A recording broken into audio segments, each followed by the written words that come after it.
زبیر کو بھی باقی دو کے ساتھ ایک ہی ٹھکانے پہ قید کرتا مطمئن ہوتا وہ اب گھر کی طرف روانہ ہوا تھا۔ وہ تینوں ہی بے حال اور بے ہوش تھے۔ وہ جب تک ہوش میں آ نہیں جاتے تھے ان سے کچھ بھی پتہ چلنا ناممکن تھا۔ آہان انہیں شان کے حوالے کرتا خود گھر کی جانب روانہ ہوا، جہاں وہ آتش فشاں بنی اس کے کمرے کا ستیہ ناش کر چکی تھی۔ آہان جانتا تھا غصہ کہیں تو اتارنا تھا، سب کچھ بکھرا پڑا تھا، ڈریسنگ سے سب کچھ نیچے گرا تھا، اس کے مہنگے پرفیومز اس وقت زمین بوس ہوئے اپنی قسمت پہ اشک بہاتے پورے کمرے کی فضا کو معطر کر گئے تھے۔ ان سب چیزوں اور کانچ سے بچتا بچاتا وہ واش روم کی جانب بڑھا۔ "You have to pay for this." Shower لیتا وہ ہم کلامی سے بولا تھا۔ "Happy birthday to you, happy birthday dear dad, happy birthday to you." Hania کی پرجوش آواز پورے لاؤنج میں گھوم رہی تھی۔ ابتسام آج اپنی چلبلی بیٹی کو یوں اپنے لیے سرپرائز پارٹی ارینج کرتا دیکھ سراپائے حیرت تھا، لیکن یہ خوشی کافی خوشگوار تھی۔ وہ اکثر ابتسام سے کتراتی تھی آہان کی وجہ سے، کیونکہ وہ جانتی تھی آہان کو اس مینشن میں لانے والا اس کا باپ ہے۔ وہ کہاں سے آیا، وہ کون ہے، اس کے ڈیڈ سب جانتے ہیں، اور وہ اپنے آپ پلان بناتی ڈیڈ کے قریب ہونا چاہ رہی تھی تاکہ آہان کا پتہ اس مینشن سے صاف کر سکے۔ جبکہ سامنے ہی فریش سا نیلی ٹی شرٹ اور جینز میں کھڑا اپنے چہرے پہ طنزیہ مسکراہٹ لیے اس لڑکی کے نئے ڈرامے ملاحظہ کر رہا تھا۔ ابتسام کو کیک کھلاتے ہی پھر سے سب نے شور کیا۔ بے اختیار ہی ہانیہ کی نظر اس پہ اٹھی۔ اس کا دیکھنے کا انداز، اوپر سے اس کے بھرے بھرے مسلز، وہ مکمل ایک وجیح اور بھرپور پرسنالٹی کا حامل شخص تھا۔ کوئی بھی لڑکی آسانی سے اس پہ فدا ہو جاتی، لیکن ہانیہ کو وہ ایک آنکھ نہ بھاتا تھا۔ آہان کو دیکھتے ہی اس کے اندر نفرت کی شدید لہر دوڑتی تھی۔ "ارے آہان بیٹا کم!" ابتسام نے اسے سب سے الگ اور دور کھڑے دیکھا تو پیار سے پکارا۔ وہ چہرے پہ مسکراہٹ سجائے ان سب کی جانب آیا۔ آہان نے بھی ابتسام کو برتھ ڈے وش کیا اور کیک کا ایک ٹکڑا کھلایا۔ ابتسام نے اسے اپنے سینے سے لگایا، وہیں ہانیہ جل بھن گئی۔ "Love you did." آہان دل سے کہتا ابتسام کو پرسکون سا کر گیا۔ "لو یو ٹو بیٹا." اپنے ساتھ کھڑا کیے وہ اب اس سے اور باقی سب سے باتوں میں مشغول ہو گئے تھے۔ ہانیہ ایک طرف ہوتی وہاں سے واک آؤٹ کر گئی۔ بالکنی میں جاتے ٹھنڈی ہوا کو اپنے اندر اتارتے نہ جانے کیوں آنکھیں بھر آئیں۔ "آئی لو یو ڈیڈ." آپ کی ہانیہ بھی آپ سے بہت پیار کرتی ہے، لیکن شاید آپ کو کبھی دکھائی نہ دے۔ وہ دل ہی دل میں باپ سے گلہ کرتی بالکنی میں نیچے دیکھنے لگی کہ اسی وقت ایک نقاب پوش وہاں سے ہانیہ کو اپنی طرف دیکھتا اور پھر ایک دم سے وہاں سے بھاگتا ہوا دکھائی دیا۔ یہ کون تھا؟ ہانیہ کو کچھ صحیح نہ لگا۔ برقی کمکموں میں شام کے ڈھلتے سائے میں وہ اسے ٹھیک سے دیکھ نہ پائی، لیکن پھر بھی اسے جاننا تھا، اسی لیے وہاں سے نیچے کی طرف بھاگی۔ مینشن سے باہر نکلتے اسے ساری طرف نظر دوڑائی، لیکن وہ نقاب پوش غائب ہو چکا تھا۔ کون ہو سکتا ہے وہ؟ یہی سوچتی الٹے قدم پیچھے رکھ لیتی۔ یکدم رکی تھی، وہ کسی سے ٹکرائی تھی۔ فوراً پلٹ کے دیکھا تو ناک کی سیدھ میں وہ فولادی بندہ اپنے بالکل پیچھے کھڑے پایا۔ "تم!" ہانیہ کو اسے دیکھ ماتھے پہ بل پڑے۔ "اتنے اندھیرے میں یہاں کیا کر رہی ہو؟" آہان کو اس کا یہاں آنا ہضم نہ ہوا تھا۔ "تم سے مطلب؟ میں جہاں جس وقت مرضی ہے جاؤں." ہانیہ تپ کے بولی۔ لیکن بار بار میرے راستے میں کیوں آتی ہو؟" آہان نے سنجیدہ انداز میں پوچھا۔ "تمہارا راستہ؟ کیا تمہارا راستہ چیچا بتنی سے ہو کے جاتا ہے جو میں اس راستے میں آتی ہوں؟" تمسخر بھرے انداز میں کہتی اس نے قدم گیٹ سے اندر کی جانب بڑھائے کہ آہان نے اسے بازو سے پکڑ کے اپنی طرف کھینچا۔ ہانیہ کے ماتھے پہ بل پڑے۔ "میرے کمرے میں توڑ پھوڑ کرنے کا پرمٹ ملا تھا تمہیں؟" دانت پیستے ہوئے بولتا وہ ہانیہ کے اندر کی آگ کو ٹھنڈا کر گیا تھا۔ یہی تو وہ چاہتی تھی، اسے غصہ دلانا، طیش دلانا، اس کا خون جلانا۔ بس اتنے سے گھبرا گئے؟ ابھی تو اور بھی بہت کچھ فیس کرنا پڑے گا مسٹر آہان۔ بہت نفرت کرتی ہو نا مجھ سے؟ آہان نے سرد لہجے میں پوچھا کہ ایک لمحے کو ہانیہ کو چپی لگ گئی، لیکن اگلے ہی پل اپنے اندر کے کسی بھی جذبے کو اٹھنے سے پہلے وہ سلا چکی تھی۔ "شدید نفرت؟ شاید نفرت سے بھی بڑھ کے کچھ ہے تو وہ تم سے کرتی ہوں." اپنا بازو غصہ سے چھڑاتی وہ سختی اور نفرت سے کہتی اندر کی جانب بڑھ گئی۔ جبکہ آہان وہیں کھڑا اس کے الفاظ پہ اپنے اندر اٹھتا درد ضبط کرنے کی کوشش کر رہا تھا۔ درد رکتا نہیں ایک پل بھی۔ اسی لمحے ابرش کی گاڑی گیٹ کے اندر داخل ہوتی دکھائی دی۔ آہان وہیں کھڑا رہا۔ ایک دم سے بارش کی بوچھار نے اسے بری طرح بھگو دیا تھا، جبکہ وہ ہر احساس سے عاری وہاں کھڑا سڑک کو دیکھ رہا تھا۔ یہ آہان ہے؟ گاڑی سے نکلتے حیرت سے چوکیدار سے پوچھا۔ جی بیوی جی، یہ بارش میں وہاں کیا کر رہا ہے؟ ابرش کو اس کی فکر ہوئی۔ جائیں بلا کے لائیں، ابرش نے سختی سے کہا، جبکہ خود پلر کی اوٹ میں ہوتی بارش سے بچتی وہیں کھڑی آہان کو اندر آتا دیکھنے لگی۔ ابرش کے پاس آتا وہ حیرت کے تاثرات چہرے پہ سجائے انہیں دیکھنے لگا۔ اتنی تیز بارش میں یوں کھڑے ہونے کا مقصد؟ خان بابا ان سے کہیں اندر جائیں، ابرش پہلے سر پھیرے کو دیکھتے بولی، اور ساتھ ہی چوکیدار کو مخاطب کرتے خود بھی اندر کی جانب قدم بڑھا چکی تھی۔ آہان کے لیے یہ احساس ہی دلکش تھا کہ ابرش نے اس کی پرواہ کی۔ اس کے چہرے پہ ایک مسکان سج گئی تھی۔ ڈیڈ آپ فکر نہ کریں، کل میر ہادی اور میں آ جائیں گے۔ کشش آنٹی نے خود کہا ہے کہ کل چلے جائیں۔ آنیا باپ کو وش کرتے اب اپنے بارے میں بتا رہی تھی۔ چلیں، یہ بھی صحیح ہے بیٹا، آپ اور میر ہادی ایک ساتھ آئیں گے تو ہمیں خوشی ہوگی، ابتسام نے مسکراتے ہوئے کہا۔ بیٹی کو اپنے گھر خوش اور پرسکون دیکھ ان کے دل سے کتنا بوجھ سرکا تھا، وہ لفظوں میں بیان نہیں کر سکتے تھے۔ جی ڈیڈ، آپ کی مما سے بات نہیں ہوئی کیا؟ اچانک یاد آنے پہ پوچھا۔ بیٹا آج تو لگتا ہے بہت بزی ہیں آپ کی مما جان۔ ڈیڈ وہ آج میری طرف آئی تھیں، کافی چپ سی تھیں، شاید پریشان، لیکن زیادہ دیر نہیں رکیں، مجھے کافی ٹینس لگیں۔ وہ آنیا کی بات سنتا ابھی کچھ کہتا کہ ابرش کو روم میں داخل ہوتا دیکھ چپ ہی رہا۔ بیٹا آپ سے صبح بات ہوگی، اپنا خیال رکھیے گا، ابتسام نے کہتے کال کاٹ دی۔ خود کو بچاتے بھی ابرش کچھ حد تک بھیگ گئی تھی، اسی لیے بیگ ایک طرف رکھتے سیدھا کبرڈ کی جانب بڑھی۔ وہ اپنے لیے ڈریس نکالنے لگی، جبکہ ابتسام کو یکسر نظر انداز کر گئی، جو کہ ابتسام کو اچھا خاصا چبھا تھا۔ معلوم نہیں تھا محبت کو ختم ہونے کے لیے صرف 24 سال ہی کافی ہوتے ہیں، لیکن شاید محبت کو مٹنے میں چند سال ہی بہت ہیں۔ 24 سالوں میں تو ہر نقش ہی مٹ جاتا ہے۔ ابرش نے کبرڈ پہ اپنی گرفت مضبوط کر لی۔ وہ وہیں اس کے قریب کھڑا اپنے مخصوص پرفیوم کے ساتھ اس کے حواس معطل کر رہا تھا۔ آپ کا گفٹ، ابتسام کی بات کو نظر انداز کرتی وہ ایک پیکٹ اس کی جانب بڑھا گئی۔ ابتسام نے شاکی نظروں سے اسے دیکھا۔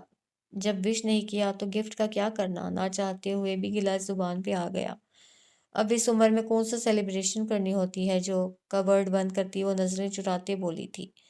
میں نے وش کرنے کا کہا ہے، ابتسام نے اپنی بات پہ زور دیا۔ کیا فرق پڑتا ہے میرے وش کرنے یا نہ کرنے سے؟ ابرش کا لہجہ تلخ ہوا۔ ابتسام بس اسے دیکھے گیا۔ شاید اب میرے ہونے یا نہ ہونے سے بھی آپ کو فرق نہیں پڑتا۔ ایک کرب کا عالم تھا۔ ابرش نے دہل کے ابتسام کی طرف دیکھا۔ آپ کا دماغ درست ہے کیا؟ کیا بولے جا رہے ہیں؟ ابرش کا میٹر ہی گھوم گیا اس کی بات پہ۔ یہی سچ ہے ابر، پھیکی ہنسی ہنستا وہ پلٹا تھا کہ ابرش آنسو اور غصہ ضبط کرتی اس کے مد مقابل کھڑی ہوئی۔ آپ ایک کام کریں، مجھے ایک ہی بار گلا گھونٹ کے مار دیں، یہ قطرہ قطرہ سزا مجھے منظور نہیں۔ سزا تو میں کاٹ رہا ہوں، اکیلے پن کی، ہجر کی، لیکن پھر بھی سانسیں چل رہی ہیں۔ دو بدو جواب دیتا وہ ابرش کو اپنے قریب کر گیا، جبکہ اس کا رونا اسے اندر تک تکلیف دے رہا تھا۔ آپ، ابرش گلا روندھ جانے کی وجہ سے کچھ بول ہی نہ پائی۔ ماتھے پھر کے ساتھ ماتھا جوڑے کھڑا وہ آنکھیں موند گیا۔ ابرش کے گالوں پہ بہتے آنسو بنا آنکھیں کھولے وہ اپنی انگلیوں کی پوروں پہ اٹھا چکا تھا۔ مت دو اور سزا، اس دل میں سہنے کی ہمت نہیں رہی۔ ابتسام کا لہجہ بھی روندھ گیا۔ آپ مجھے 22 سال کا ہجر دے چکے ہیں ابتسام، آپ نے مجھ پہ کبھی بھروسہ کیا ہی نہیں۔ بھروسہ ہوتا تو مجھے ساری سچائی بتاتے، مجھ سے چھپاتے نہ۔ اتنے عرصے کا گلا زبان پہ آ ہی گیا۔ اگر یقین ہوتا تو یہ سب کہنے کی نوبت نہ آتی۔ ابتسام کی آنکھیں پل میں سرد ہوئی تھیں اور خاموشی سے پیچھے ہٹ گیا۔ اعتبار نہ ہوتا تو آج یہاں نہ ہوتی، رخ پلٹ کے کہتے، اپنے درد کو دھیرے دھیرے اپنے اندر اتارتے وہ ضبط کے کڑے مراحل سے گزر رہی تھی۔ لیکن ہم تو پاس ہو کے بھی دور ہیں، آج بھی میلوں دور۔ ابتسام بھی اپنے اندر کے درد کو ضبط کیے رخ پھیر گیا، ادھر بھی ادھر بھی۔ یہاں بھی وہاں بھی، دونوں طرف یہ آگ، دونوں طرف جگی یہ پیاس، ہم تم، کتنے دور دور دور، کتنے پاس، کتنے دور۔ وہ چپ کچھ بھی نہیں بتا رہی، مطلب وہ اتنا شاطر اور چالاک شخص ہے کہ اس نے چپ اتار دی ہے۔ ہمارا یہ وار بھی بیکار گیا۔ اس وقت ان کا سردار انتہائی غصہ میں تھا۔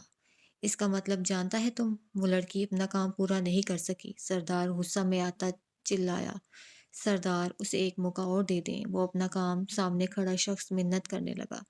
تم جانتا ہے ہمارے کام میں دوسرا چانس نہیں ہوتا، اور اب وہ لڑکی اس کی نظر میں بھی آ گئی ہے۔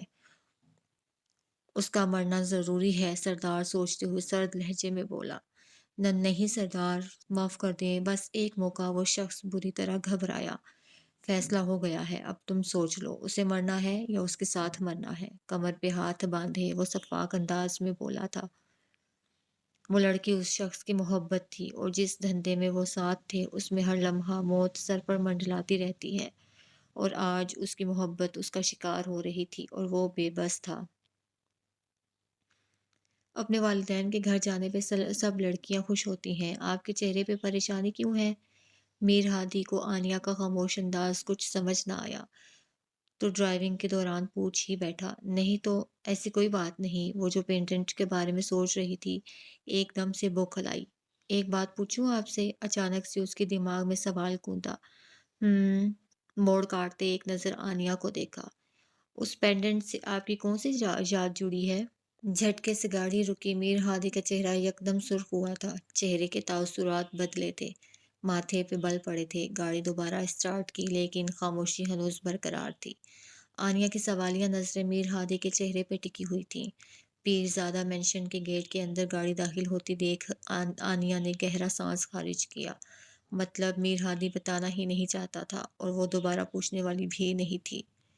اندر داخل ہوئے تو سب نے بہت پیار سے طریقے سے استقبال کیا۔ پگ پھیرے کی رسم تھی آج، اور سبھی نے میر ہادی کو وی آئی پی پروٹوکول دیا، جبکہ میر ہادی، جس کا موڈ اچھا خاصا خوشگوار تھا، راستے میں پینڈنٹ والی بات پہ اس کا موڈ پہلے جیسا بحال تو نہ ہو سکا، لیکن کافی حد تک دماغ سے نکل گیا۔ جیجو جی، آپ کے ہوٹل کے چرچے تو پورے پاکستان میں ہیں، ہمیں بھی کبھی دعوت دیجیے، ہم بھی مین برانچ دیکھنا چاہتے ہیں۔ ہانیہ کی زبان پہ کھجلی ہوئی۔ جب آپ چاہیں آپ آ سکتی ہیں، بلکہ آپ سب آئیں، آپ سب کی اسپیشل دعوت کا اہتمام کیا جائے گا۔ میر ہادی نے مسکراتے ہوئے اس پیاری سی لڑکی کی بات کا جواب دیا۔ ہاؤ کیوٹ، ہانیہ نے دل سے تعریف کی۔ ارے بیٹا، ہانی کی عادت ہے مذاق کرنے کی۔ ابرش نے آنکھوں ہی آنکھوں میں ہانیہ کو ٹوکا۔ ارے نہیں آنٹی، انفیکٹ کل ہی آپ لوگ آئے، مجھے بہت اچھا لگے گا، میر ہادی نے دل سے کہا۔ آ جائیں سب، کھانا لگ گیا ہے۔ عروش اور لمز نے مسکراتے سب کو ڈائننگ ٹیبل پہ آنے کی دعوت دی۔ سبھی اٹھتے ہوئے ڈائننگ ٹیبل کی جانب بڑھ گئے۔ ایکسکیوز می، موبائل پہ آتی کال پہ میر ہادی ایک طرف ہوتا کال ریسیو کرنے چلا گیا۔ جی ٹھیک ہے، آپ ہی ہینڈل کر لیں، باقی کی ڈیٹیلز مجھے میل کر دیں، میں چیک کر لوں گا۔ کال بند کرتا وہ پلٹا تو آنیا اس کے پاس ہی کھڑی تھی۔ اس کا معصوم روپ ایک بار ہادی کے دل میں گھر کرنے لگا۔ کیا ہوا، کچھ کہنا ہے کیا؟ وہ اس کا انگلیاں مروڑنا بھانپ گیا تھا۔ وہ آج رات یہیں رک جاؤں؟ وہ اٹک اٹک کے بولتی، وہ میر ہادی کو دل سے پیاری لگی۔ دھیرے سے قدم اٹھاتا، قریب ہوتا، وہ آنیا کے بال کانوں کے پیچھے اڑستا مسکرایا۔ اگر میں منع کر دوں تو؟ گھمبیر لہجہ۔ آنیا کا دل دھڑکا گیا۔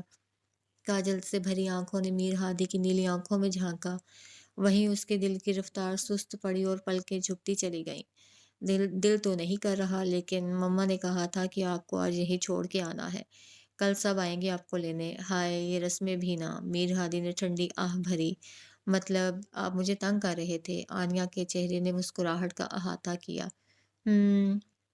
ابھی تو کیا کیا، ابھی تو کچھ کیا ہی نہیں اور الزام لگا دیا، معنی خیزی سے کہتا وہ آنیا کو پھر سے شرمانے پہ مجبور کر گیا۔ ارے بھائی آ جاؤ اندر، سب ویٹ کر رہے ہیں۔ لمز نے دور سے ہی ان کو پکارا تو وہ دونوں مسکراتے اندر کی جانب بڑھے۔ ڈیڈ، مجھے آج رات نکلنا ہے، آہان نے ابتسام سے کہا۔ اس وقت وہ اسٹڈی روم میں تھے۔ ٹھیک ہے، مجھے رپورٹ کرتے رہنا اور اپنا خیال رکھنا۔ مجھے نہیں لگتا ہمارا دشمن آرام سے بیٹھے گا۔ اگر وہ چپ آپ تک پہنچ سکتی ہے تو وہ آپ کو اچھی طرح سے جانتا ہوگا اور کبھی بھی آپ تک پہنچ سکتا ہے۔ ڈیڈ، مجھے اپنے نہیں گھر والوں کی فکر ہے۔ وہ لڑکی مجھ سے شادی میں ٹکرائی تھی، مطلب وہ سب گھر والوں سے باخبر ہے۔ آپ گھر والوں کی فکر نہ کریں، جب تک ابتسام کی سانس چل رہی ہے کسی کو کچھ نہیں ہوگا۔ میں نے سیکیورٹی سخت کر دی ہے۔ آپ یہ مشن جلد از جلد مکمل کر کے رپورٹ کریں۔ میجر گل فارم سے رابطہ رکھیں، وہ آپ کو گائیڈ کریں گے۔ ابتسام کے گلے لگتا وہ باہر نکلا اور اپنا بیگ تیار کرتا وہ وہاں سے رات کے اندھیرے میں ہی نکلتا چلا گیا۔ رات کی تاریکی میں وہ بھاگتی چلی جا رہی تھی، اندھا دھند بھاگ رہی تھی۔ وہ زخمی تھی، جن کو اپنا سمجھتی تھی آج وہ اپنے ہی اس کے دشمن بنے تھے۔ وہ ننگے پاؤں بھاگتی اپنے پاؤں تک زخمی کر چکی تھی۔ پیچھے مڑ کے دیکھا تو وہ لوگ بہت قریب پہنچ چکے تھے کہ تبھی ایک کھائی میں جا گری، اور اتنی بری طرح گری کہ اسے لگا اس کی موت واقع ہو گئی ہے۔ جھاڑیوں نے اسے لہو لہان کر دیا تھا۔ کہاں گئی؟ ڈھونڈو اسے، فوراً ڈھونڈو، ورنہ سردار چھوڑے گا نہیں۔ وہ 7 سے 8 لوگ تھے۔ ڈھونڈتے ڈھونڈتے وہ آگے نکل گئے، جبکہ وہ بے سدھ پڑی، اب زخموں کی تاب نہ لاتے وہیں بے ہوش ہو چکی تھی۔ قسمت نے اس کے ساتھ جتنے ستم کیے تھے، اس نے اللہ سے یہی دعا کی تھی، یا تو موت دے دے یا اسے اتنی مہلت دے دے کہ وہ اپنا انتقام لے سکے۔ یہ تو اللہ ہی جانتا تھا کہ وہ زندہ رہتی یا موت کے گھاٹ اتار دی جاتی۔ اوہو کشش، اب چلیں بھی، اور کتنا وقت لگائیں گی آپ؟ یامین نے جھنجھلاتے ہوئے پوچھا۔ بس آ گئی۔ آپ کا بیٹا کہاں ہے؟ ساڑی کا پلو ٹھیک کرتی وہ اس وقت انتہائی خوبصورت لگ رہی تھی۔ سفید ساڑی میں وہ آج بھی یامین کو 20 سال کی ہی لگ رہی تھی، اور سیدھا اس کے دل میں اترتی جا رہی تھی۔ یہی تو محبت ہے کہ محبتیں عمر کہاں دیکھتی ہیں۔ لگتا ہے آج آپ کا ارادہ مجھے پھر سے گھائل کرنے کا ہے، یامین نے اس کے پاس آتے بے خود ہوتے ہوئے پوچھا۔ بہکنے کی قطعی ضرورت نہیں، دیر ہو رہی ہے، جلدی چلیں۔ اور صاحبزادے کا بھی کچھ پتہ چلا؟ ہر کام میں تیزی ہے اس لڑکی کی۔ یامین اس کے یوں رومانٹک موڈ کا بیڑا غرق کرنے پہ جھنجھلایا۔ لڑکی؟ ایک دم خود پہ اپنی بات پہ وہ ٹھٹکا۔ اتنے سال بعد بھی یہ لڑکی؟ کیا یامین، اس عورت نے دماغ خراب کر دیا ہے۔ یامین سر جھٹکتا اسی کے پیچھے باہر نکلا۔ سب اس وقت آنیا کی طرف پیر زیادہ مینشن جانے کی تیاری میں تھے۔ گل بانو، سامان رکھوا دیا؟ اور گفٹس وغیرہ سب؟ کشش نے گل بانو کو مخاطب کیا۔ جی جی، سب کام ہو گئے ہیں، آپ بے فکر رہیں، گل بانو جلدی سے بولی۔ ٹھیک ہے، آپ اور شازمہ بھی ساتھ چلیں گی، جبکہ فریدہ باجی سے کہہ دیں وہ گھر پہ رکیں گی۔ ایک تسلسل سے وہ آرڈر لگاتی یامین کی نظروں کا مرکز بنی ہوئی تھی۔ یہ لڑکا بھی نہ کال بھی پک نہیں کر رہا۔ آپ کو مجھے دیکھنے سے فرصت مل جائے تو بیٹے کو کال کر کے پوچھیں کہ کدھر ہیں۔ کال بند کرتی وہ یامین کو بولتی اسے گڑبڑانے پہ مجبور کر گئی۔ یامین نے رخ پلٹ کے میر ہادی کو کال کی، لیکن کال پک نہ ہوئی۔ تھوڑی ہی دیر میں میسج ٹون بجے۔ کیا ہوا؟ کیا کہہ رہے ہیں میر ہادی؟ کشش نے پاس آتے پوچھا۔ میسج ہے کہ آپ لوگ چلے جائیں، وہ میٹنگ ختم کرتے سیدھے وہیں آ جائیں گے۔ ایک تو یہ لڑکا، کشش جھنجھلائی۔ اچھا چلیں، ہم تو چلتے ہیں، آگے اتنی دیر ہو رہی ہے، کشش نے باہر نکلتے ہوئے کہا۔ ہوا کے گھوڑے پہ سوار رہتی ہیں یہ محترمہ ہر وقت۔ دادا جی کی طبیعت ناسازی کی وجہ سے وہ نہیں جا پا رہے تھے، اسی لیے یامین بھی فرحات کو دادا جی کے متعلق آگاہ کرتا سکندر صاحب اور سویرا بیگم کے ساتھ باہر نکلا۔ آنیا کے ہاتھ میں وہی پینڈنٹ تھا جو اس کے گلے میں تھا۔ ایک جیسے دو پینڈنٹ، بالکل ایک جیسے، کیسے ہو سکتا تھا؟ آنیا پریشان ہوئی تھی۔ یہ پینڈنٹ اس کے پاس پورے 1 سال سے تھا، اور وہ اسے اپنی کبرڈ میں رکھ کے اس کے متعلق یکسر بھول چکی تھی، لیکن اب ویسا ہی پینڈنٹ دیکھ پھر اسے یاد آ گیا تھا۔ وہ پریشان بیٹھی تھی کہ ہانیہ اندر داخل ہوئی۔ کیا ہوا آپی؟ آپ یہاں بیٹھی ہیں اور باہر آپ کے سسرال والے آ چکے ہیں اور آپ کا پوچھ رہے ہیں، اب آ بھی جائیں ہانی؟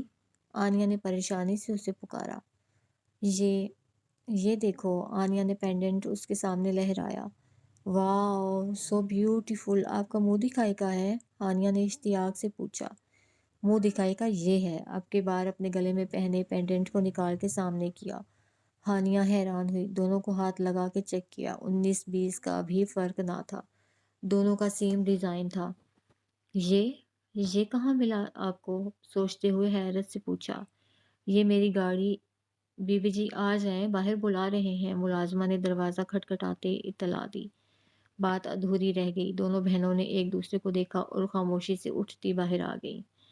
سب نے مل کے کھانا وغیرہ کھایا، سب خوشخبریوں میں مصروف تھے۔ میر ہادی نہ آ سکا، جس کا سب کو افسوس تو ہوا، لیکن اس کی اہم میٹنگ تھی، سب جانتے تھے بزنس اسی طرح ہوتا ہے۔ اور ویسے بھی وہ کل اچھا خاصا وقت گزار کے گیا تھا، تو سبھی نے کوئی زیادہ اعتراض نہ کیا۔ کشش نے سب کو گفٹس دیے۔ اس سب کی ضرورت نہیں تھی بھابھی، آپ نے بے وجہ تکلف کیا۔ اچانک سے ابتسام کی بات پہ ابرش نے سر اٹھا کے اسے دیکھا۔ کیسے ضرورت نہیں بھائی، یہ تحفے تحائف تو آپس کی محبتوں کو بڑھاتے ہیں اور اچھا لگتا ہے مل بیٹھنا، اور اب تو ایک ہی ہو گئے ہیں سب۔ اچھا ہے سب، لیکن تحفے تو ہم نے بھی لیے ہوئے ہیں، وہ آپ کو لے کے جانے ہیں۔ ابرش نے مسکراتے ہوئے کشش کی بات کا جواب دیا، تو وہ مزید مسکرائی۔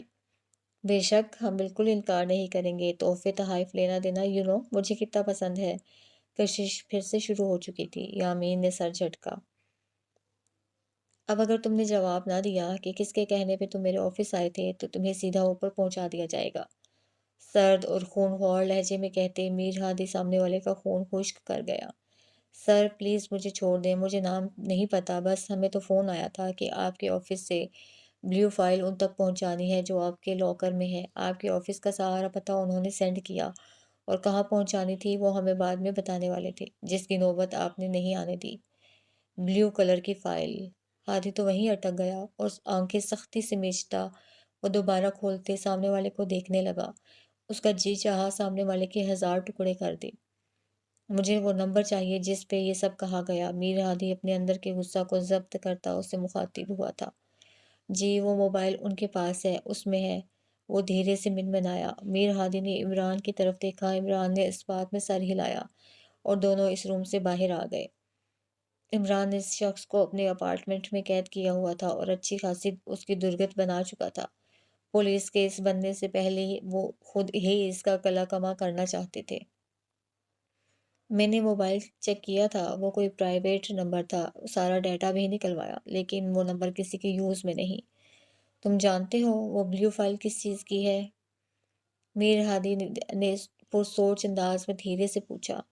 عمران نے سوالیہ نظروں سے میر ہادی کی جانب دیکھا، جس کی آنکھیں سرخ انگارہ ہوئی تھیں۔ انتہائی کرب تھا ان آنکھوں میں کہ ایک پل کو عمران بھی سہم گیا۔ ناچیں گے ہم، گائیں گے ہم، کیا دن ہوگا وہ جب تو بنے گی دلہن۔ وہ وقت بہت بے رحم ثابت ہوا تھا۔ ہر طرف دیپ جلاتے وہ لمحے اس کی آنکھوں میں گھومے تھے۔ یہ گلیاں، یہ چوبارے تیری یاد دلائیں گے، بن تیرے یہ سب مل کے مجھ کو بہت ستائیں گے، لیکن اپنے غم سے تیری خوشی سجاؤں گا، اپنے ہاتھوں سے سارے گھر میں دیپ جلاؤں گا۔ ایک بھائی اپنی بہن کے درد کے لیے درد کوئی لفظوں میں نہیں بیان کر سکتا۔ روئے گا دل میرا پھر بھی ناچے گائے گا، دروازے پہ تیرے بارات لائے گا، ڈولی میں بٹھا کے تجھے لے جائے گا، گاتا مسکراتا تیرا بھیا رہ جائے گا۔ کمرے میں اندھیرا کیے وہ دنیا جہان سے بے خبر اپنے درد کے ساتھ جی رہا تھا، شدید کرب میں مبتلا تھا۔ وہ درد جس کی کوئی دوا نہیں تھی، جس کا کوئی مرہم نہ تھا، جس کا کوئی مداوا نہ تھا۔ 1 سال پرانا زخم تھا، کہاں اتنی جلدی بھر سکتا تھا؟ وہ بظاہر مضبوط نظر آنے والا شخص اس وقت رو رہا تھا۔ وہ اپنا درد کسی سے نہیں بانٹ سکتا تھا، وہ اپنے درد کے ساتھ جی رہا تھا، وہ درد جس کے ساتھ اس کے اپنے ماں باپ بھی جی رہے تھے۔ دراز کے لاکر کو کھولتے وہ ایک تصویر نکال چکا تھا، وہ تصویر جو اس کی آخری ایک نشانی تھی اس کے پاس۔ کیا دن ہوگا وہ جب تو بنے گی دلہن۔ وہ بنی تھی دلہن، ویسی ایسی دلہن جس کی روپ کی مثالیں پورے شہر نے دی تھیں، ایسی خوبصورتی جو کہیں دیکھنے کو نہ ملی تھی۔ وہ آسمان سے اتری کوئی حور پری ہی تھی، سب نے اس کے نیک نصیب کی دعا کی تھی، لیکن نصیبوں کو گرہن تو لگ گیا تھا جو سب کچھ اجاڑ کے لے گیا۔ اپنے سینے کے ساتھ اس تصویر کو لگائے وہ ریوالونگ چیئر پہ جھول گیا۔ میرا دل، میری جان، میری زندگی، تیری ہر خوشی میں ہے میری ہر خوشی، کیا دن ہوگا وہ جب تو بنے گی دلہن۔ دھیرے سے آنکھیں کھولتا وہ اپنے آنسو صاف کرنے لگا۔ وہ اپنے تڑپتے دل کو کسی صورت قرار میں نہیں دیکھ رہا تھا۔ اسے لگا اس کا سانس رک جائے گا۔ اپنی شرٹ کے 2 بٹن کھولتا وہ گہرے لمبے سانس لینے لگا۔ روئے گا دل میرا پھر بھی ناچے گائے گا، دروازے پہ تیرے بارات لائے گا، ڈولی میں بٹھا کے تجھے لے جائے گا، گاتا مسکراتا تیرا بھیا رہ جائے گا۔ یامین موبائل پہ کال سنتا اب تھوڑا پریشان ہوتا آنیا کی طرف گیا، دروازے پہ نوک کیا تو کچھ ہی دیر میں دروازہ کھل گیا۔ بیٹا کوئی پریشانی تو نہیں؟ کس خیال کے تحت پوچھ لیا۔ نہیں انکل، آنیا نے مسکرا کے جواب دیا۔ بیٹا میر ہادی آفس میں ہیں، شاید انہیں آنے میں دیر ہو جائے تو آپ فکر مند نہ ہوئیے گا۔ جی انکل، آنیا نے ابھی بھی مسکراتے ہی جواب دیا۔ میر ہادی کی مما نا ان کی بہت ٹینشن لیتی ہیں، تو انہیں مت بتائیے گا کہ میر ہادی لیٹ آئے ہیں۔ اصل مدعے پہ آتے وہ بولے تو آنیا نے مسکراہٹ ضبط کی۔ آپ پریشان نہ ہو، میں احتیاط کروں گی۔ آنیا نے فقط انہیں تسلی دی تو وہ مسکراتے اپنے کمرے کی جانب بڑھ گئے، لیکن سیڑھیاں اترتے ان کے چہرے پہ سنجیدگی نے احاطہ کر لیا تھا۔ وہ جانتے تھے اس وقت میر ہادی کا ڈارک روم میں ہونے کا کیا مطلب تھا۔ وہ پرانے پلوں کو یاد کرتا افسردہ تھا۔ یہ دکھ اور درد تو دونوں باپ بیٹا سہ لیتے تھے، اکیلے میں رو لیتے تھے، لیکن کشش کے سامنے وہ نارمل رہتے تھے۔ آج وہ پھر ماضی کی ان یادوں میں خود کو غرق کیے ہوئے تھا، اور جب تک گھر آ نہیں جاتا میر بنجامین سکندر کو سکون کی پل نہیں آنا تھا۔ دھیرے دھیرے اس نے اپنی آنکھیں کھولیں۔ زخم ایسے تھے کہ مانو جسم کے اندر تک جھاڑیوں نے گھس کے اسے تکلیف پہنچائی تھی۔ ذرا کی ذرا آنکھیں کھولتی وہ کسمسائی، سامنے اجنبی چہرہ دیکھتے اس کی پوری آنکھیں کھل گئیں۔ کیسی ہیں اب آپ؟ سامنے کھڑے شخص نے بہت ادب سے دریافت کیا۔ میں کہاں؟ وہ گھبرائی تھی۔ گھبرائیں نہیں، آپ محفوظ ہاتھوں میں ہیں، ٹینشن نہ لیں پلیز۔ اسے پینک ہوتے دیکھ وہ فوراً سے بولا تھا۔ مجھے جانا ہے یہاں سے۔ آپ کون ہیں؟ وہ اٹھتے ہوئے ڈرتے گھبراتے بولی تھی۔ ریلیکس، آپ محفوظ ہیں۔ آپ پلیز مجھے دوست سمجھیں اور مجھے بتائیں وہ کون لوگ تھے جو آپ کے پیچھے پڑے تھے اور آپ کو کیوں مارنا چاہتے تھے؟ آہان کو اس کا انداز کچھ سمجھ میں نہیں آ رہا تھا۔ وہ اسے جھاڑیوں میں گرتے نظر آئی تھی۔ اس وقت وہاں وہ اپنی گشت میں مصروف تھا کہ جھاڑیوں پہ کچھ گرنے کی آواز سے وہ چونکا تھا۔ وہاں پہنچا تو اسے ایک لڑکی نظر آئی۔ اس سے پہلے کہ وہ اس تک پہنچتا کچھ لوگ بھاگتے ہوئے نظر آئے، جیسے وہ کسی کو ڈھونڈ رہے تھے، اور اس وقت وہ سامنے نہیں آ سکتا تھا۔ وہ سیکرٹ مشن پہ تھا، لیکن اس نے اس لڑکی کی مدد کرنے کا سوچا اور اسے اپنے ساتھ لے آیا۔ اس کا ڈاکٹر سے چیک اپ کے بعد وہ اس کے ہوش میں آنے کا ویٹ کرنے لگا۔ 3 گھنٹے بعد بالآخر اسے ہوش آ گیا تھا۔ مجھے نہیں بتانا آپ کو، پلیز مجھے جانے دیں۔ اس لڑکی نے ہاتھ جوڑے وہ رو دی۔ آپ مجھ پہ بھروسہ کر سکتی ہیں، میں آپ کی مدد۔ آہان کو سمجھ نہ آیا کہ کیا کہہ کے اسے مطمئن کر سکے۔ مدد؟ آپ کیوں کرنے لگے میری مدد؟ بنا کسی غرض کے؟ کون کرتا ہے کسی کی مدد؟ وہ تلخ ہوئی تھی۔ انسانیت ابھی بھی زندہ ہے، آپ کو موت کے منہ میں جانے سے بچایا ہے تو حفاظت بھی کر سکتا ہوں۔ آہان نے پورے یقین سے اس نازک سی لڑکی کو باور کروایا تو کچھ پل میں وہ چپ ہی ہو گئی۔ مجھے بنا کسی رشتے کے کسی پہ اعتبار نہیں کرنا، پلیز مجھے جانے دیں اور مجھے میرے حال پہ چھوڑ دیں۔ اس نے پھر بھی آہان کی بات نہ مانی۔ آپ مجھے ان لوگوں کا پتہ بتا دیں، میں وعدہ کرتا ہوں آپ کو کچھ نہیں ہوگا۔ آپ کی حفاظت کا ذمہ کس حق اور رشتے سے؟ وہ پھر سے تلخ ہوئی۔ آہان کو سمجھ نہ آیا کہ وہ کیا کہنا چاہ رہی ہے۔ کیسا رشتہ چاہتی ہیں آپ؟ بھائی بہن؟ آہان نے اس کے دل کا حال جاننے کی کوشش کی۔ بھائی؟ اس نے زیر لب دہرایا۔ روئے گا دل میرا پھر بھی ناچے گائے گا، دروازے پہ تیرے بارات لائے گا، ڈولی میں بٹھا کے تجھے لے جائے گا، گاتا مسکراتا تیرا بھیا رہ جائے گا۔ بتائیں، میں آپ کو اپنی بہن؟ نہیں، بھائی کا رشتہ سگا ہو تو ہی پائیدار ہوتا ہے۔ مجھے اپنی عزت بنانا ہوگا، آپ کو مجھ سے نکاح کرنا ہوگا۔ ایک دم سے اس لڑکی کے منہ سے نکلے الفاظ پہ آہان تو گمسم ہی ہو گیا۔ نکاح؟ زیر لب دہرایا، جبکہ اپنی اتنی کم آواز اسے خود بھی سنائی نہیں دی۔ اگر آپ نہیں کرنا چاہتے تو کوئی زور زبردستی نہیں، بس مجھے یہاں سے جانے دیں۔ وہ بمشکل اٹھتے ہوئے بولی۔ پلیز، آپ کو کافی چوٹیں آئی ہیں، جو چوٹیں میں 1 سال سے کھا چکی ہوں اس کے آگے یہ چوٹیں کچھ نہیں۔ وہ بیزاری سے بولی۔ آپ مجھ پہ بھروسہ کر سکتی ہیں، ضروری نہیں نکاح، ضروری ہے آپ میری مدد کریں گے تو بدلے میں کچھ نہ کچھ مانگیں گے، اور لڑکی کے لیے اس کی عزت سے بڑھ کے کچھ بھی نہیں۔ اگر آپ مجھے اپنی عزت بنا سکتے ہیں تو ٹھیک، ورنہ میں یہاں نہیں رک سکتی۔ میں آپ کو پولیس پروٹیکشن دوں گا، آپ کچھ بھی کہہ لیں، لیکن مجھے اعتبار نہیں، کسی پہ بھی نہیں۔ وہ پھر سے بات کاٹتے ہوئے بولی، پھر اس بات پہ اعتبار ہے کہ میں نکاح کے بعد آپ کو چھوڑوں گا نہیں؟ آہان کو بھی اس کی منطق سمجھ نہ آئی۔ وہ میرے نصیب ہے، لیکن بنا کسی ٹھوس رشتے کے میں یہاں ایک پل بھی نہیں رک سکتی۔ اب کی بار وہ سخت لہجے میں بولی اور اٹھ کھڑی ہوئی۔ آہان کو اسے روکنا تھا، اس کے ذریعے ہی وہ اپنا مشن مکمل کر سکتا تھا، کیونکہ اس کا پیچھا کرنے والوں میں ایک سلطان کا آدمی تھا جس کی آہان کو تلاش تھی، اور یقیناً یہ لڑکی اس کے مشن میں اس کی مددگار ثابت ہو سکتی تھی۔ ان کے اڈے کے بارے میں وہ بہت کچھ جانتی تھی۔ وہ لڑکی لڑکھڑاتی ہوئی دروازے تک پہنچ چکی تھی۔ 1 منٹ، آہان کی آواز پہ ایک پل کو وہ رکی اور پلٹی۔ اگر اعتبار کا معیار نکاح ہی ہے تو ٹھیک ہے، میں نکاح کے لیے تیار ہوں۔ آہان کی آواز میں ذرا بھی لغزش نہ تھی، البتہ دل نے سختی سے نفی کی تھی، جو وہ نظر انداز کر گیا تھا۔ رات کے 3 بجے آنیا کھٹکے کی آواز پہ جاگی تھی۔ میر ہادی کا رات 3 بجے آنا، وہ پریشان ہو اٹھی تھی۔ آپ ٹھیک ہیں؟ آنیا نے پریشانی سے اس سے پوچھا، وہ جو رت جگہ کا پتہ دے رہا تھا۔ آنیا کی آواز پہ اس کی جانب پلٹا۔ سو جائیں۔ آواز میں سرد پن تھا۔ آنیا ایک لمحے کو اس شخص کو دیکھے گئی۔ کیا ہوا؟ آپ کی طبیعت؟ آنیا فکر مندی سے اس کے پاس آئی۔ آپ کو ایک بات سمجھ میں نہیں آ رہی؟ سو جائیں جا کے۔ اب کی بار وہ اسے بنا دیکھے تلخ ہوا کہ آنیا نے سہم کے 2 قدم پیچھے لیے۔ اس کی آنکھیں نم ہوئیں۔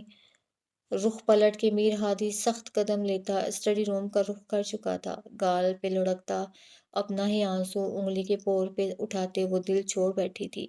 میر ہادی کا تلخ انداز اسے اندر تک توڑ گیا تھا۔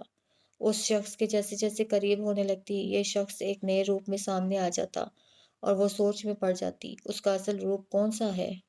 صبح کافی دیر بعد ہادی کی آنکھ کھلی، سر بھاری بھاری ہو رہا تھا۔ اٹھتے ہی سر کو ہاتھوں پہ گرایا۔ صبح کے قریب وہ بستر پہ آیا تھا۔ اس لمحے آنیا کے گالوں پہ بے اختیار نظر پڑی، جس کو سوتے میں بھی گالوں پہ آنسوؤں کے نشان تھے۔ ایک پل کو میر ہادی کو سخت برا لگا۔ وہ اپنے اندر کا کرب اس بے قصور پہ غصہ بن کے اتار رہا تھا۔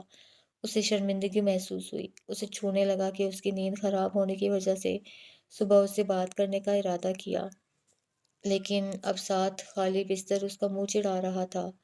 کمفرٹر ایک طرف کرتا وہ اٹھتا، دکھتے سر کے ساتھ واش روم کا رخ کر گیا۔ فریش ہو کے آتا، اس کے سر اور درد کچھ حد تک کم ہوا تھا۔ خود پہ پرفیوم اسپرے کرتا، وہ ایک تنقیدی نظر خود پہ ڈالتا، اپنی ضرورت کی چیزیں اٹھاتا باہر نکلا۔ ارے میر ہادی، اٹھ گئے آپ؟ کشش نے اچانک سے اسے آتا دیکھا تو فوراً پکارا۔ اس کے قدم وہیں تھمے اور انہی قدموں پہ وہ پلٹا۔ السلام علیکم مما، بظاہر سنجیدگی سے جواب دیتا۔ انہی کے پہلو میں سر جھکائی بیٹھی اپنی بیوی پہ نگاہ گئی۔ وعلیکم السلام، طبیعت کیسی ہے آپ کی؟ آنیا بتا رہی تھی آپ کی طبیعت خراب ہے، کوئی میڈیسن لے لینی تھی بیٹا۔ کشش کے لہجے میں ماں کا پیار تھا۔ ٹھیک ہوں اب میں مما، لاپرواہی سے کہتا وہ آفس کے لیے جانے لگا۔ ارے کہاں جا رہے ہو؟ ناشتہ تو کر لیں۔ کشش اپنی جگہ سے فوراً اٹھی تو آنیا بھی اٹھ کھڑی ہوئی۔ نہیں مما، بہت ضروری میٹنگ ہے، وہیں کر لوں گا، اور شاید آج بھی لیٹ ہو جاؤں، وہ ماں کو کہہ رہا تھا، لیکن سنا وہ بیوی کو رہا تھا۔ بیٹا کیوں ماں کو پریشان کرتے ہیں؟ کشش کے چہرے پہ سایہ سا لہرایا۔ ارے مما پلیز پریشان نہ ہو، میں بالکل ٹھیک ہوں۔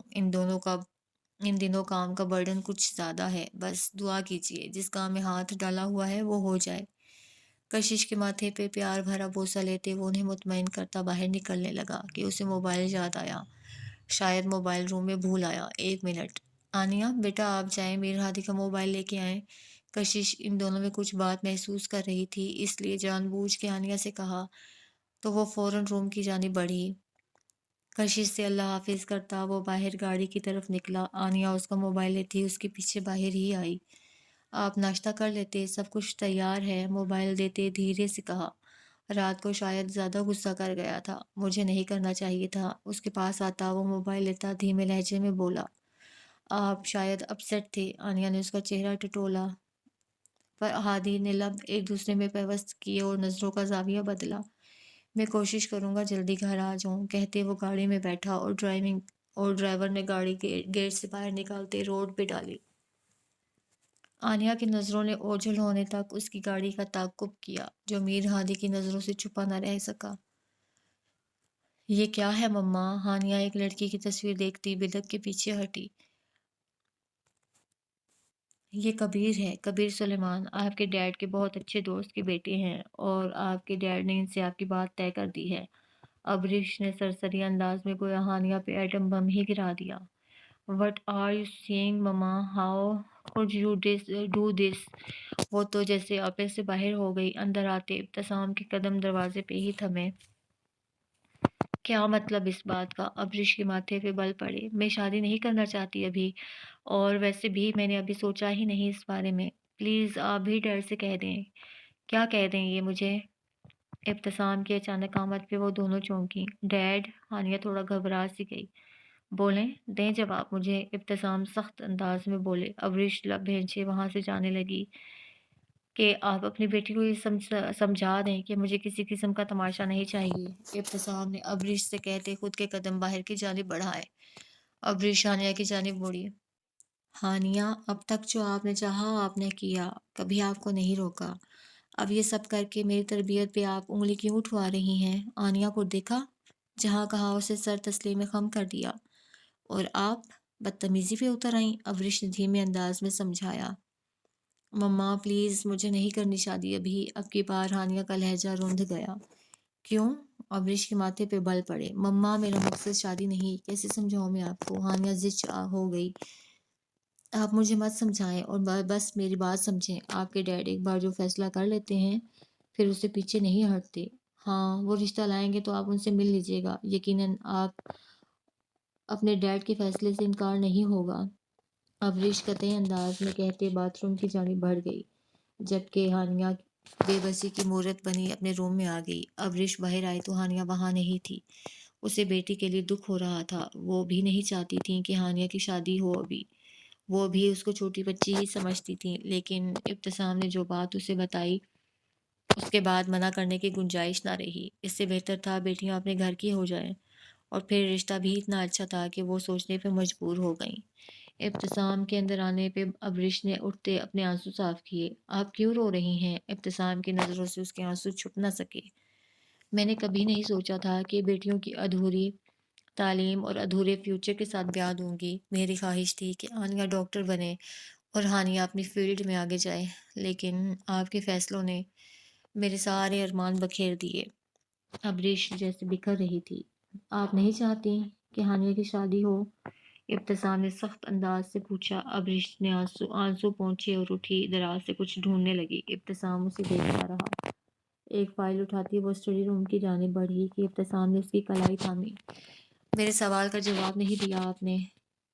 کیا جواب دوں؟ آپ اپنے کسی فیصلے میں مجھے شامل کرتے ہیں، یا میری کوئی کسی بات میں کوئی اہمیت ہے؟ ایسا کیوں کہہ رہی ہیں؟ کب میں نے آپ کو؟ ابتسام حیران ہوا۔ پلیز، مجھے کام ہے، ایک کیس اسٹڈی کرنا ہے۔ ابریش اپنی کلائی چھڑاتی اسٹڈی روم کا دروازہ کھولتے اندر کی جانب بڑھ گئی۔ ابتسام وہیں غصہ ضبط کرتے بیٹھ گیا۔ وہ جو ہانیہ کے بارے میں جان گئے تھے، اس کے بعد وہ ہانیہ کے لیے رسک نہیں لے سکتے تھے۔ وہ کیا کر رہی تھی اور کس کس مشکل میں وہ گھر چکی تھی اپنی کم عقلی اور اپنے غصہ کو کنٹرول نہ کر پانے پہ۔ وہ یہی چاہتے تھے کہ اب وہ اسے سیکیور کریں، کیونکہ ہانیہ نے جو بھی کیا ان سے چھپ کے کیا، ان کو بتانا بھی ضروری نہ سمجھا، اس لیے انہوں نے یہ سخت فیصلہ لیا۔ وہ جانتے تھے کہ وہ غصہ میں سب کر رہے ہیں، لیکن اس سب کے لیے بھی ہانیہ نے انہیں مجبور کیا تھا۔